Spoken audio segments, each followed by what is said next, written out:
Welcome to PeaCoat In The Morning, starring yours truly, PeaCoat Slim, on the corner of Vine and Nat and B, minding my business, and y'all should be doing the same. Let's get started today with our headlines on this beautiful Tuesday, November 9th. What's going on in the state of Maryland? We had a stabbing at a Montgomery County high school, edibles being consumed at recess in Wardall.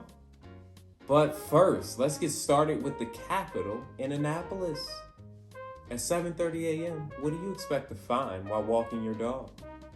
Well, sadly, Annapolis residents said a neighbor possibly hanging around. Yes, that's right, a 72-year-old woman was found dead hanging from a tree.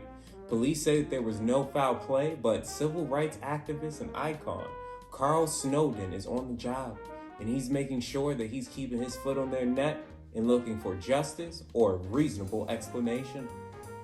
Imagine going to school on a normal day. You go to first period, you go to second period, you go to advisory, and then bam, we're all in lockdown because one of your classmates decided to stab one of their friends several times.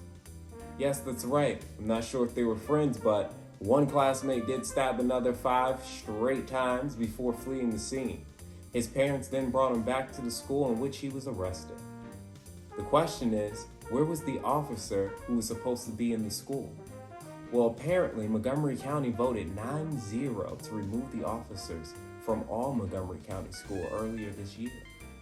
Now, question to you, do you feel safe with your children in school? What if there was an active shooter and actually went into the school? Does this make us susceptible to any of these types of attacks? Where are the measures? I thought this was for safety. You make everyone wear a mask, but then you fail to do the most safe thing that you can possibly do? When, if I'm not mistaken, the fire station is directly next door, so I expect some type of emergency response. What's going on at Montgomery Blair? You can tell my ass. Recess feeding frenzy, or was it? I remember when I grew up, I used to like playing basketball, soccer, and my favorite, kickball. These kids today growing up are just built different. Take, for instance, what happened yesterday at Paul Bernhardt Elementary School. Yeah, that's right. Recess became a little bit hazy when several students ingested edibles that contained THC, allegedly. We have to say allegedly because they don't really know, which is even more dangerous.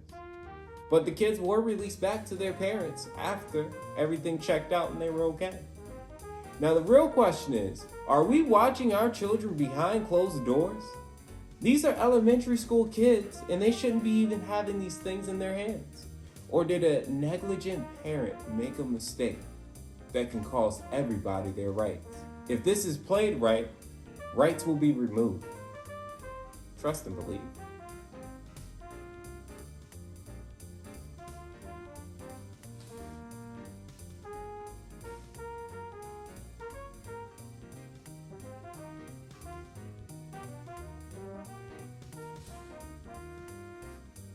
Attack on the First Amendment. Yes, that's right. They're doing it again, and it's not what you think it is. Imagine you as a journalist receiving information from a source. You think the information that you receive could be possibly shifty, so you decide not to run the story and to take the sourced information to the police department. The police tells you that there's nothing they can do, everything looks to be fine, and gives you back the documents. You then still do not run the story, but place the documents up in your home. 1 year later, the police show up to your residence at 5 a.m. in the morning on a Saturday, and it's not just the police, it's the FBI doing a raid. Yeah, that's right.